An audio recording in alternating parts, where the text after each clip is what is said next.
दिवाळी म्हटलं की फराळ आलाच। संपूर्ण भारतात वेगवेगळ्या पद्धतीने हा फराळ बनवलाही जातो।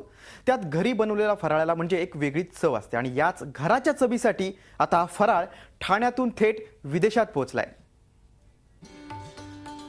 ठाण्यातील पोखरण नंबर 2 मध्ये राहणाऱ्या मेघा देशपांडे यांनी 14 वर्षांपूर्वी छोट्या प्रमाणात घरगुती फराळ बनवण्याचा व्यवसाय सुरू केला। या फराळाची चव अख्ख्या ठाण्यात पोहोचली आणि त्यांचा व्यवसाय वाढू लागला। आता तर त्यांच्या खमंग चकल्या, कुरकुरीत चिवडा, लाडू असे पदार्थ थेट परदेशातही जाऊ लागलेत। अमेरिका, लंडन, दुबई, सिंगापूर, ऑस्ट्रेलियातून त्यांच्या फराळाला मोठी मागणी मिळतेय।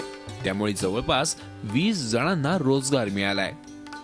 4 प्रकारचे चिवडे, शेव 4 प्रकारचे आहेत, लाडू आहे 4-5 प्रकारचे आणि इंडियात आहे, पण मी अब्रॉड मार्केट पण कॅप्चर करायचं त्या दृष्टीने पण विचार करते, ज्याच्यामध्ये ॲक्च्युली मला इट्स नॉट याचा फायदा असाच काय नाही आहे, कारण त्याच रेटने विकते, पण आपला फराळ, आपली संस्कृती बाहेरही टिकायला पाहिजे ह्या दृष्टीने मी त्यांच्यापर्यंत पोहोचवते। देशपांडेंचा हा चविष्ट फराळ ठाणेकरांच्या दिवाळीचा हिस्साच बनलाय। एक महिला असा उद्योग करते याचा आम्हाला अभिमान आहे, असं ठाणेकर आवर्जून सांगतात। घरगुती आहे हे मेन आपण हॉलमार्क जे म्हणतो, ट्रेडमार्क कुठल्या व्यवसायात, तो अगदी घरगुतीपणा जो आहे तो ह्यांच्या फराळामध्ये अगदी मनसोक्त आहे।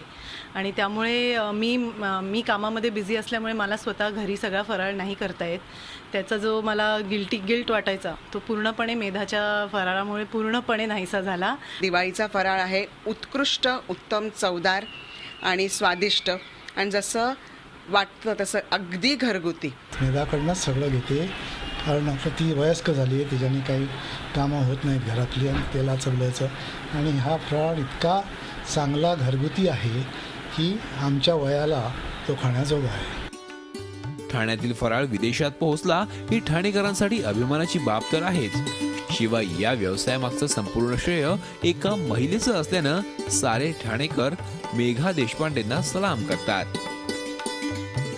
Kapil Raut, Zee media, Thane.